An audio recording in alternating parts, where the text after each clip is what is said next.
Hello बच्चों, good morning to all of you. बच्चों, आज आगे we are going to discuss some problem on electricity. Let us discuss with that. So problems on electricity.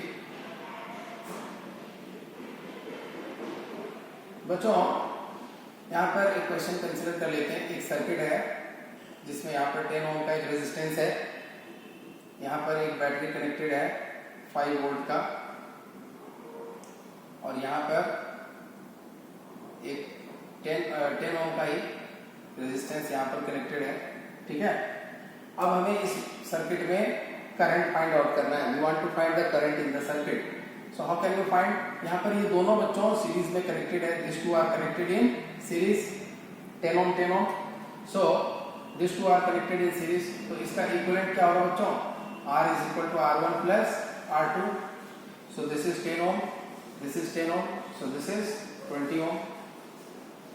अच्छा, अब हमें circuit में current find out करना है। तो I इक्वल टू क्या होता है? V by R। V क्या होता है बच्चों? What is V? 5 volt given in the circuit, potential and resistance कितना निकाला हमने? 20. So 5 4 जा 21 by 4, that is equal to 0.25 ampere. So this is the current in the circuit, 0.25 ampere.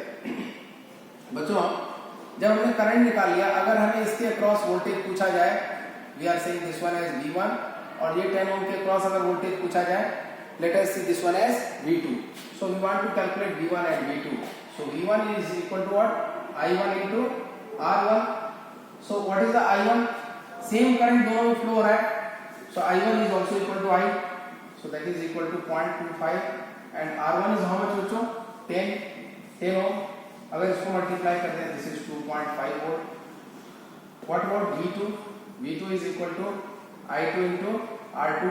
I2 की value क्या है बच्चों? I के बराबर है, क्यों? क्योंकि दोनों सीरीज में कनेक्टेड है, दोनों रेजिस्टेंस सीरीज में कनेक्टेड है। So this is 0.25 and what is R2? This is also 10 ohm, here it is also 10, so this is 2.5 volt. यहाँ पर हम देख सकते हैं बच्चों, ये जो बैटरी का वोल्टेज है यह 5 वोल्ट, यह दोनों रेजिस्टेंस में इक्वली डिवाइडेड है। इसमें भी 2.5 वोल्ट, इसमें भी 2.5 वोल्ट। अगर हम बात करें यहाँ पर पावर कितना कंज्यूम हुआ है, तो how can we calculate? So power consumed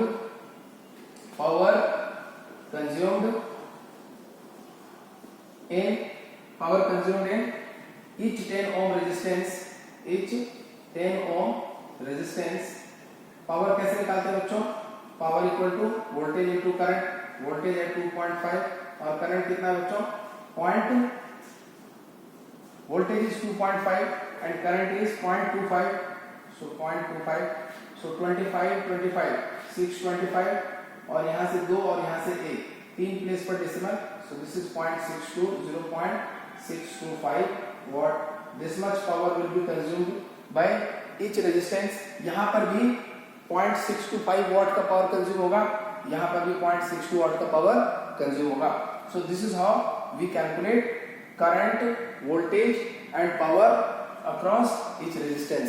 बच्चों, यहाँ पर एक क्वेश्चन कंसीडर करते हैं, फिर उसको डिस्कस करेंगे ब्रीफली। So question number 2। बच्चों, हमें पता है कि हम कैसे सीरीज में और पैरेलल में रेजिस्टेंस का इक्विवेलेंट फाइंड आउट करते हैं।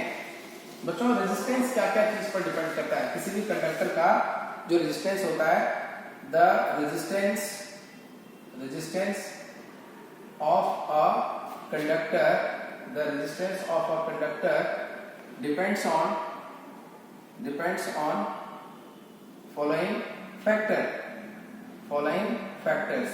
यहाँ पर इस बात को समझना है, किसी भी कंडक्टर का रेजिस्टेंस क्या क्या फैक्टर पर डिपेंड करता है। सपोज यहाँ पर हमने एक ये जो है सिलिंड्रिकल फॉर्म में वायर है, दिस इज अ कंडक्टर। बच्चों, एक्चुअल में वायर तो ऐसा होता है, अगर इसको जूम करके देखेंगे तो यह सिलिंड्रिकल शेप में दिखेगा, और यह जो छोटा सा एरिया है बच्चों, this is called area of cross section. इसको क्या कहते हैं बच्चों? This is called area of cross section. अगर हम कहीं पर भी इस कंडक्टर को अगर परपेंडिकुलरली इस डायरेक्शन में अगर कट करेंगे, तो जो एरिया मिलेगा बच्चों वो सर्कुलर एरिया होगा, जिसे एरिया ऑफ क्रॉस सेक्शन कहते हैं, और इसको हम लोग ए से डिनोट करते हैं। और यह इसका लेंथ है बच्चों, this is the length of the conductor. ये हमने कोई कंडक्टर कंसीडर किया है। सो इस कंडक्टर का रेजिस्टेंस जो होता है बच्चों, it is given by resistance is equal to resistance R is equal to rho into L by A, where rho is resistivity. इसको क्या पढ़ते हैं बच्चों, ये जो है this is read as RHO, rho. इसको क्या कहते हैं, this is called resistivity, resistivity of conductor. यह कांस्टेंट होता है बच्चों यहाँ पर, या फिर इस तरह से लिख सकते हैं R proportional to L, R inversely proportional to area of cross section. तो जितना लेंथ होगा बच्चों उतना ही ज्यादा रेजिस्टेंस होगा, जितना कम एरिया ऑफ क्रॉस सेक्शन होगा उतना ज्यादा रेजिस्टेंस होगा।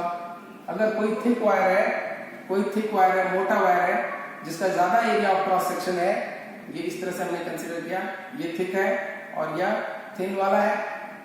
सो जिसका एरिया कम होगा, this is A1, this is A2, A1 is less than A2। अगर दोनों का लेंथ सेम है बच्चों, इसका L1 और इसका L2, अगर L1 if L1 is equal to L2 but area A1 is less than A2, तो जिसका एरिया कम, जिसका डिनोमिनेटर कम, उसका न्यूमरेटर ज्यादा, रेजिस्टेंस ज्यादा हो जाएगा। सो यहाँ पर R1 will be greater than R2। Thick wire और थिन वायर में ज्यादा रेजिस्टेंस किसका होता है बच्चों, तो थिन वायर का। अगर दोनों का लेंथ क्या हो, सेम हो।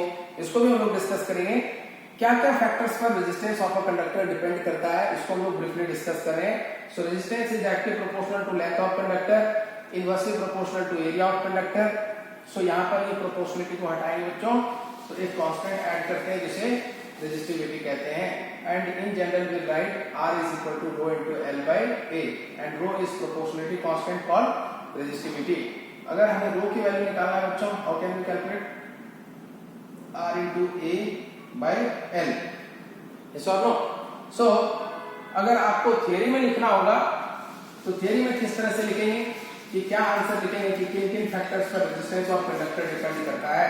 तो इस तरह से लिखेंगे, resistance of conductor, resistance of a conductor depends on, resistance of a conductor depends on first factor length of conductor, first point will be length of conductor, second point area of cross section, area of cross section of conductor, and third point जो होता है बच्चों, that is nature of the material and temperature condition। Temperature पर भी depend करता है resistance, ठीक है।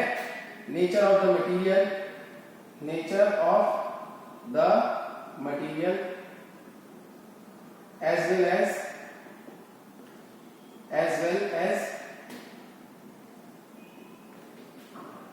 the temperature, as well as the temperature। जो टेम्परेचर है बच्चों, क्या टेम्परेचर है उस पर भी डिपेंड करता है। अभी यहाँ पर इन शॉर्ट आप यहाँ पर समझिए कि अगर टेम्परेचर को बढ़ाएंगे, if temperature is increasing, if temperature को अगर इंक्रीज करेगा बच्चों, T स्टैंड्स फॉर टेम्परेचर, अगर टेम्परेचर इंक्रीज करेगा तो रेजिस्टेंस भी क्या होगा बच्चों, इंक्रीज करेगा। ये अपवर्ड एरो इंक्रीज को रिप्रेजेंट करता है, ठीक है।